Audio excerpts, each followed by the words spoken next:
I think this monument records various battles. Looks like a plow. I think guerre may mean soil or earth. I just noticed that these supports for the chains are either replicas of or old old unused bombs.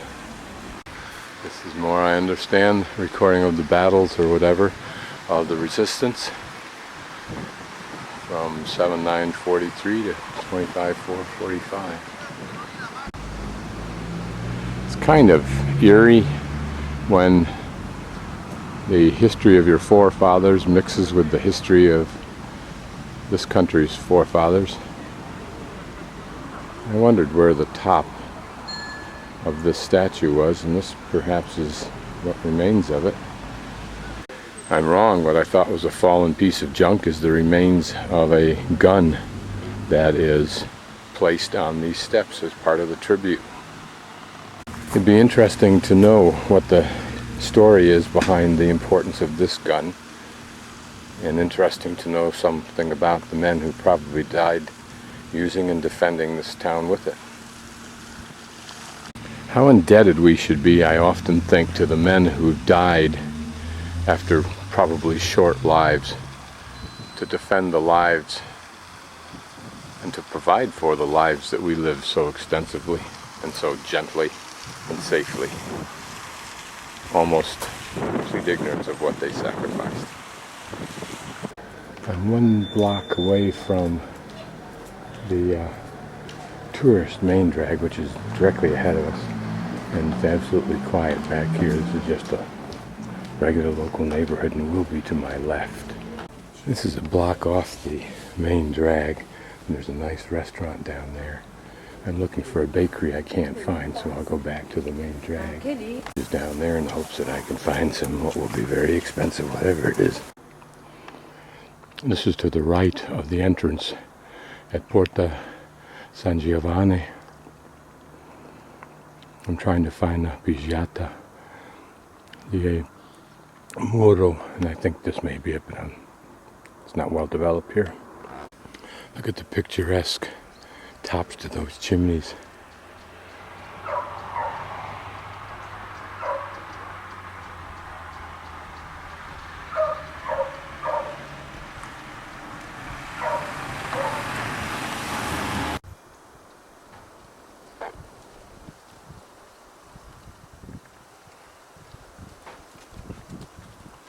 It's interesting, 2 palm trees. Kind of consistent with the oranges, perhaps.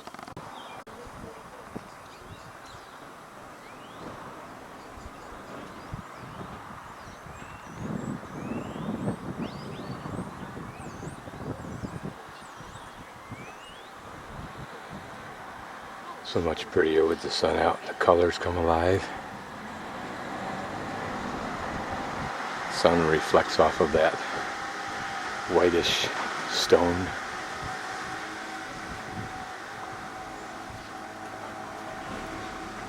This worm walked by while I was looking out over the vistas.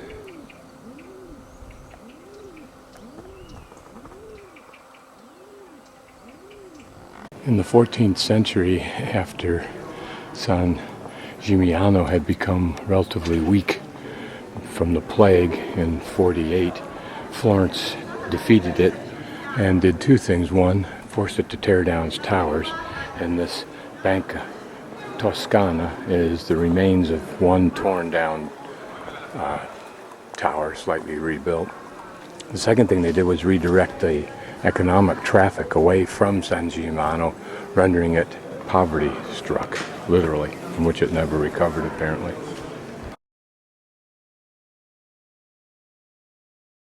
I'm sitting in Piazza Duomo, and to the left here I'm showing you the large cathedral. It's not that large really. Over to the right, these 2 towers. Here's an interesting older version of that stairway. The ridged parts are made of a more solid white stone, and the brick has probably been replaced several times.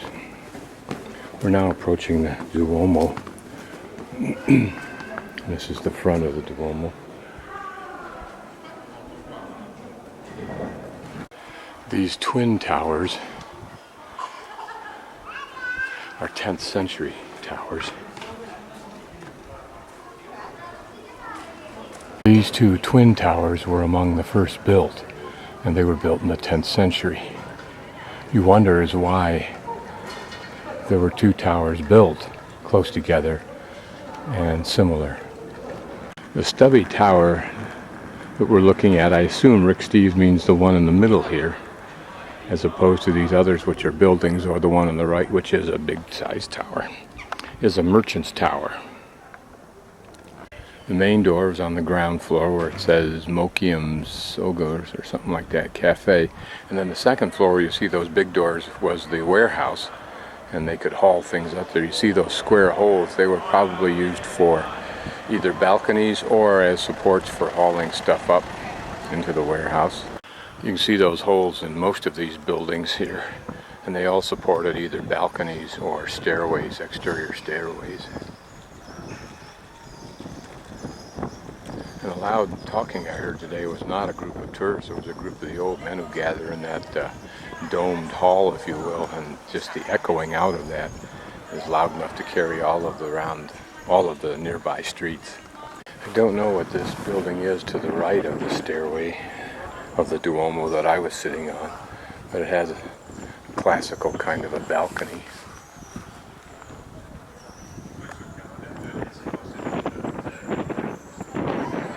Again, you can see where those post holes are, and then some kind of stone supports underneath it to help the cantilevering process, probably. I noticed if you look closely at this railing, you can see that it's bowed in the center, more to the left center, probably from the weight of the church. It's interesting here that they've kept the stair stones together with these steel, probably used steel devices.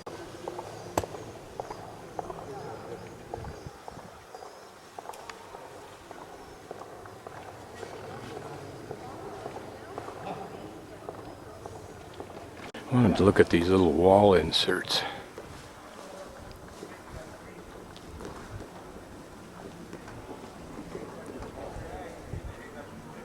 Don't know whether those are old or new, missing.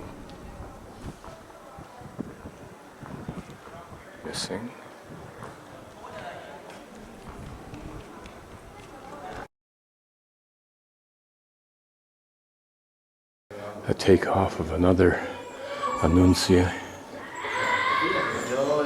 in Florence. This one has a bookcase, but otherwise the angel looks the same. Apparently the church doesn't open on Sunday, or at least this Sunday. I don't know what this nearby building is, but it looks like a palazzo, a palace of somebody's.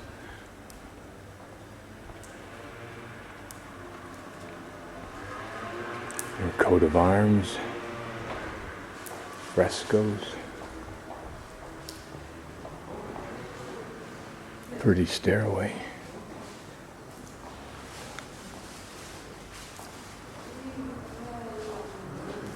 And a well or cistern.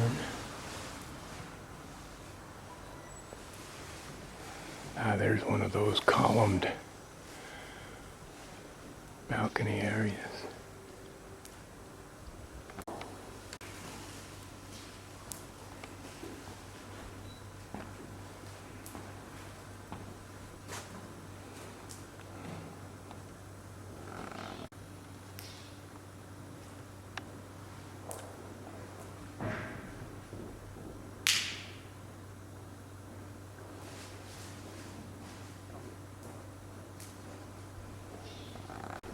Pretty archway and arches, but I don't know for what purpose.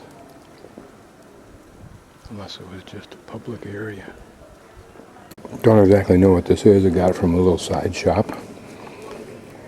It's up like a pizza, except it has a top and a bottom, and it has ham and probably some other kind of spicy something or other in on the top layer. And it's sold in slices.